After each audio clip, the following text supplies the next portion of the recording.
In the remote, icy forests of North America, an ancient creature lurks in the shadows. Its name has been whispered by indigenous peoples for centuries, a grim warning about the dangers of hunger, cold, and unchecked greed.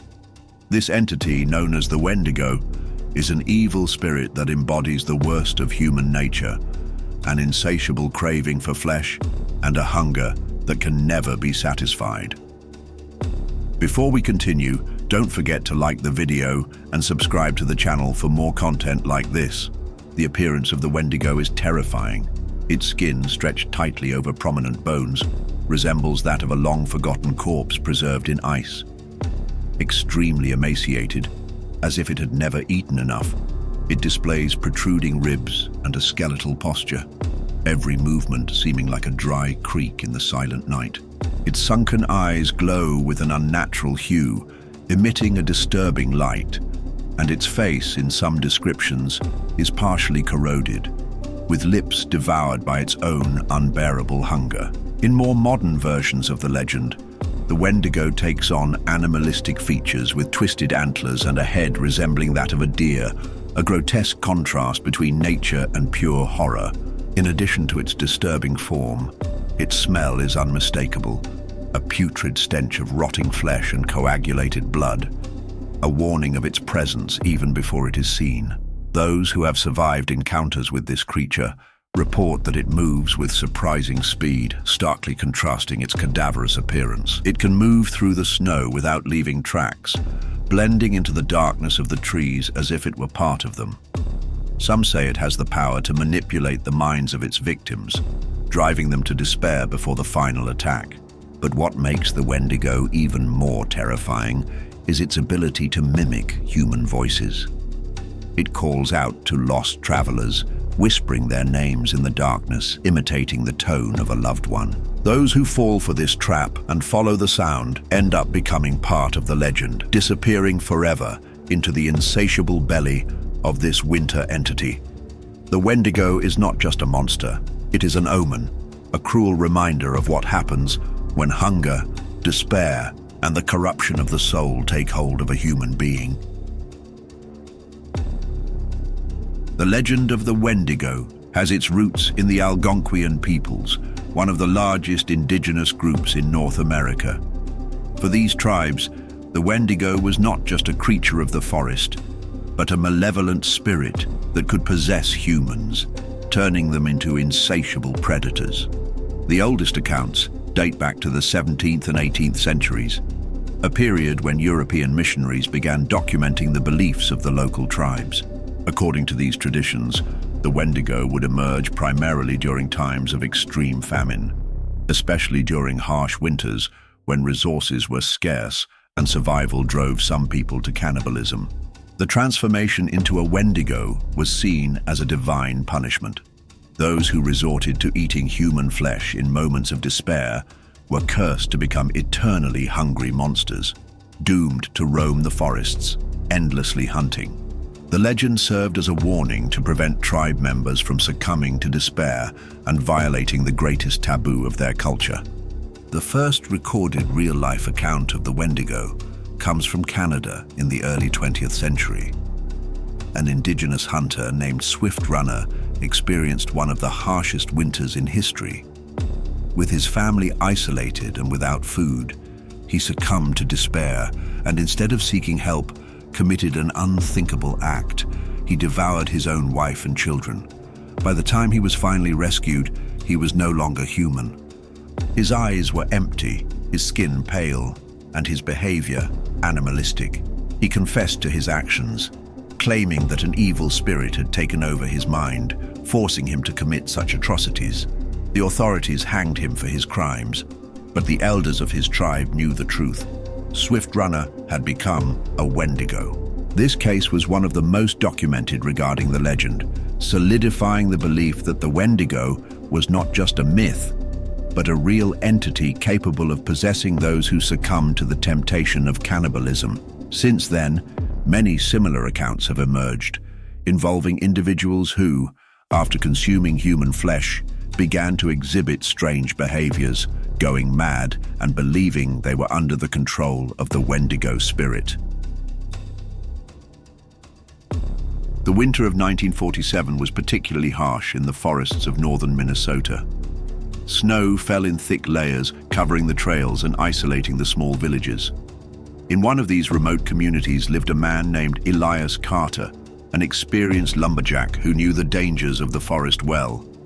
Yet on that fateful January night, he ignored the warnings of the elders and went out in search of firewood before his family ran out of fuel to keep warm.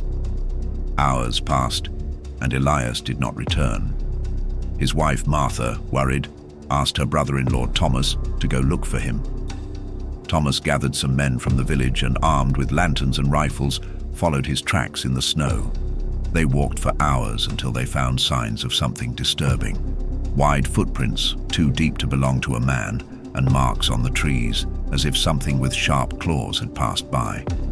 The tracks led to a small clearing where they found Elias's hatchet embedded in the trunk of a pine tree.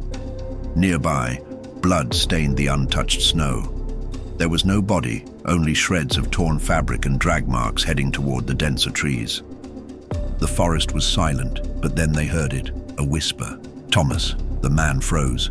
It was Elias's voice calling him from among the trees. "Help me, I'm hurt." The voice sounded weak, almost pleading. Thomas took a step forward, but one of the hunters grabbed his arm. "Don't go.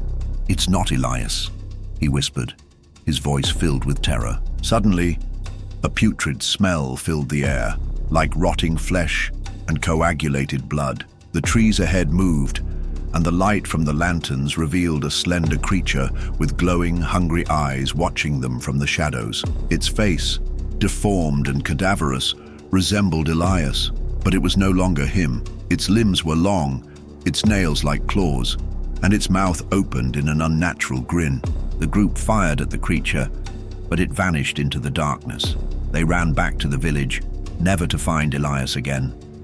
Since that night, the villagers have heard whispers coming from the forest, calling for Thomas, repeating his name in the voice of his lost brother.